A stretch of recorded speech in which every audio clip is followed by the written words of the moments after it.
For thousands of people each year, stroke is a very real, very terrifying experience. I spoke to one man who already had some perspective, but living it made it all the more real. No, I was terrified. For Jeff Madison, The inability to move a body part or make it behave like it's supposed to. Scary It's terrifying. has a new meaning. Early one morning, The first symptoms came and went fairly quickly, an ordinary trip to work but when they came back, when I actually got in my truck and was on the way here to work, almost became his last. just a really weird sensation in my right arm. It felt very full, like there was a balloon in my arm maybe, and just a sensation where I couldn't move it for just a very short period of time. It went away. And then when the symptoms came back, I had the same sensation in my arm, but I could also feel the sensation in my leg also. And the inability to control that limb, the inability to control the arm and the leg.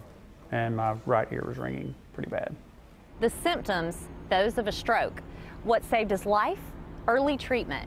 Jeff was brought to UAB's Comprehensive Stroke Center.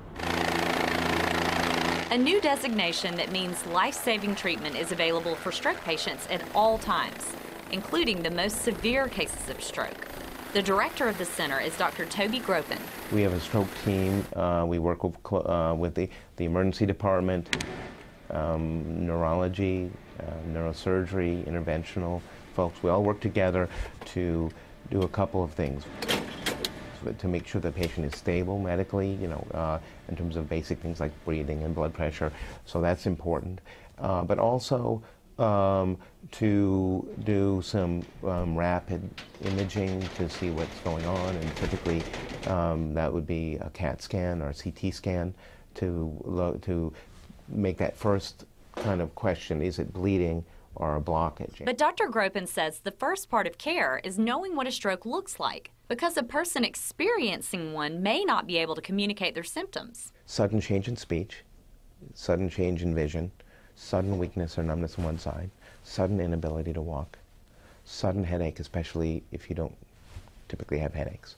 Those are the ones to keep in mind. When it happened to Jeff, fortunately, he recognized the warning signs. The job he was going to when his symptoms hit? Helping perform MRIs that detect strokes at UAB's Comprehensive Stroke Center. You can see some of these symptoms written down on paper that our patients have here.